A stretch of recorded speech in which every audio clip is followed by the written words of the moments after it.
Hello, donc là on va faire des révisions sur les probabilités. C'est parti.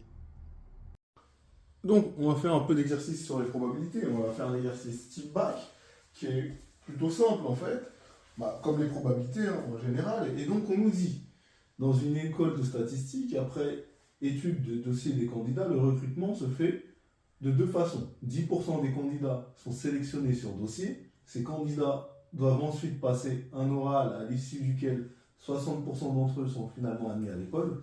Les candidats n'ayant pas été sélectionnés sur dossier passent une épreuve écrite à l'issue de laquelle 20% d'entre eux sont admis à l'école. On choisit au hasard un candidat de ce concours et on notera les événements suivants. D, le candidat a été sélectionné sur dossier. A, l'événement, le candidat a été admis à l'école.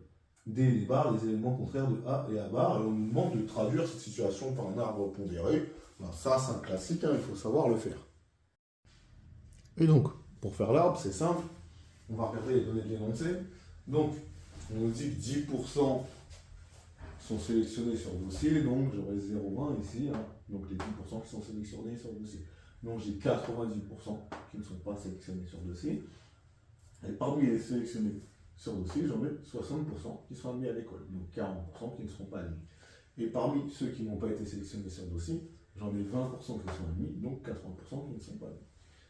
Et du coup, je vais calculer certaines probabilités tout de suite parce que ça va nous servir pour la suite, certainement. Ici, j'aurai le chemin qui fait comme ça, c'est P de D inter A, ça me fait 0,1 fois 0,6, qui me fait 0,06. Ici, le chemin qui est comme ça, qui passe par D à barre, c'est P de D inter A bar, ça me fait 0,1 fois 0,4, ça me fait 0,04. Ensuite, je vais calculer P de D bar inter A, ce qui me fait 0,9 fois 0,2, ce qui me fait 0,18. Et ensuite, P de D bar inter A bar, ce qui me fait 0,9 fois 0,8, ce qui me fait 0,72. Et du coup, on peut passer à la question 2. On nous dit calculer la probabilité que le candidat soit sélectionné sur dossier et admis à l'école. J'ai déjà calculé, d'accord, c'est P de D inter A, et ça me fait 0,06, donc j'ai répondu aux questions 1 et 2 en même temps. Ensuite, on nous demande de montrer que la probabilité de l'événement A est égale à 0,24. C'est quoi la probabilité d'événement A? En fait, c'est la somme des chemins qui vont mener à A, donc c'est-à-dire ce chemin-là, c'est-à-dire celui composé de P de D inter A, plus ce chemin-là, P de D bar inter A. Donc j'aurai 0,06 plus 0,18, ce qui fera 0,24. Mais d'abord, il faut citer des choses. Je dois dire que D et D bar forment une partition de l'univers. Une fois que j'ai dit que D et D bar forment une partition de l'univers, je peux dire que d'après la formule des probabilités totales, P de A, c'est P de D inter A plus P de D bar inter A. Et donc, comme je les ai déjà calculés, je peux utiliser les valeurs numériques, 0,06 plus 0,18, et ça fait bien 0,24. Voilà, on a répondu à la question. Ensuite, on nous dit quoi? On nous dit, on choisit un candidat au hasard admis à l'école. Donc on sait qu'il est admis à l'école. Quelle est la probabilité que son dossier n'ait pas été sélectionné? Donc nous, c'est sachant qu'il est admis, d'accord? Donc on cherche P de D bar, qu'il n'ait pas été admis sur dossier, qu'il n'a pas été sélectionné sur dossier, mais qu'il ait été admis à l'école. Et bien ça, vous avez une formule, évidemment, qui vous dit que c'est P de D bar inter A sur P de A. Bon, on a les valeurs. P de D bar inter A, c'est bien, on l'a calculé.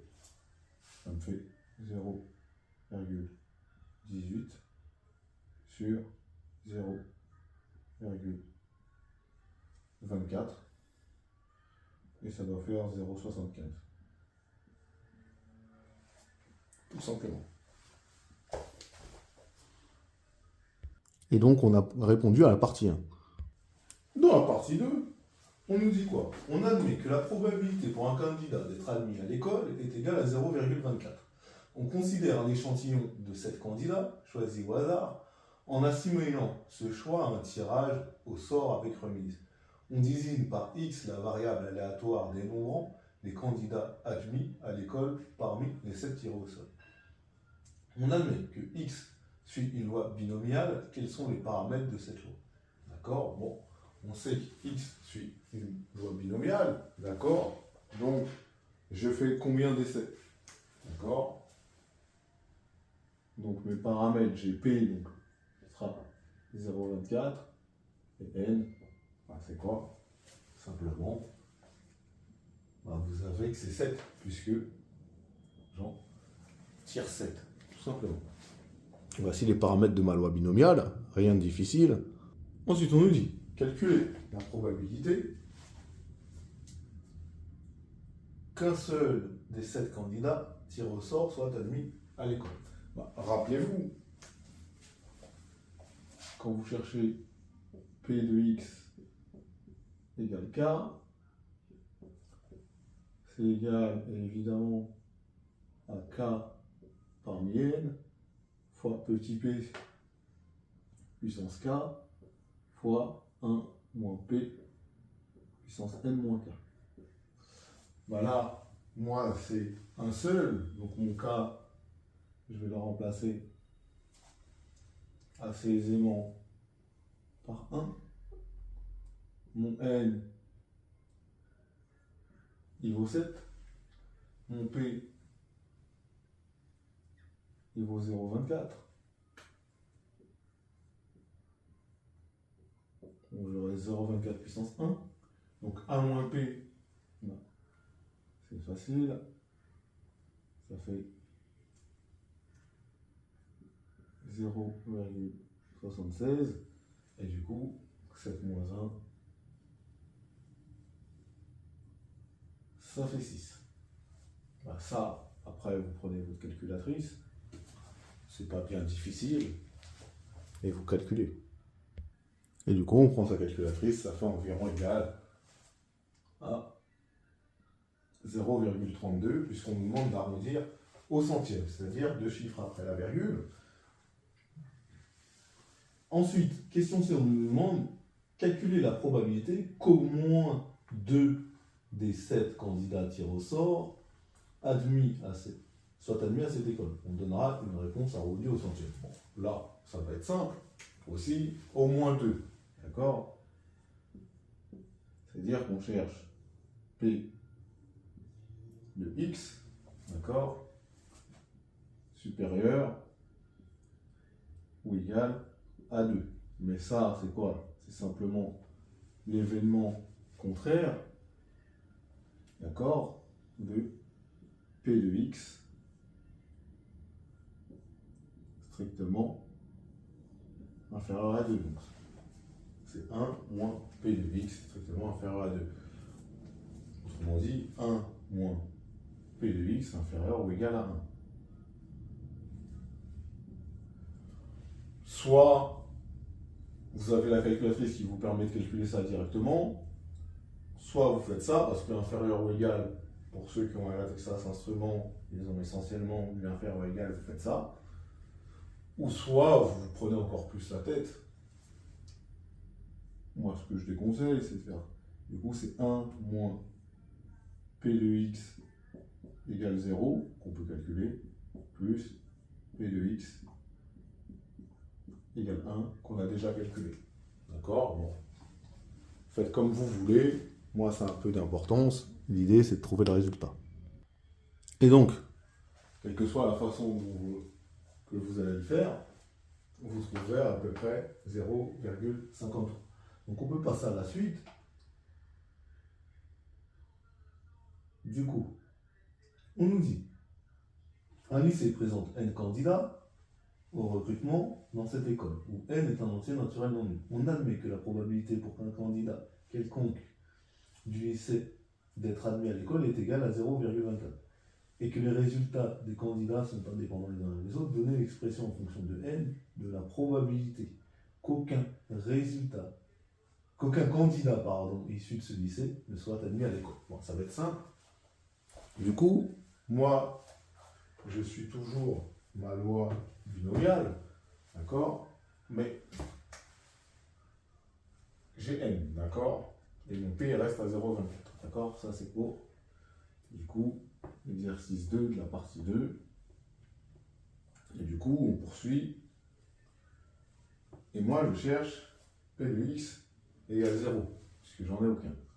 Donc, P de x égale 0. Évidemment, ça va me faire 0 par n fois P, c'est-à-dire 0,24 puissance 0 fois 0,76 puissance n. Voilà. 0 parmi n, ça me fait 1. 0,24 puissance 0, ça me fait 1. Et donc, ici, j'ai 0,76 puissance n. Ensuite, on me demande à partir de quelle valeur de l'entier n, la probabilité qu'au moins un élève de ce lycée soit admis à l'école est supérieure à 0,99. Supérieur ou égal. Donc ça, c'était pour la 2A et la 2B. Donc la 2B, au moins un élève. D'accord? Au moins un élève, c'est on cherche P de x supérieur ou égal à 1, qui n'est rien d'autre que l'événement contraire de aucun. Donc ça me fait 1 moins P de x égale 0.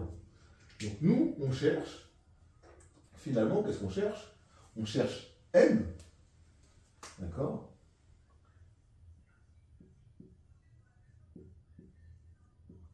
N tel que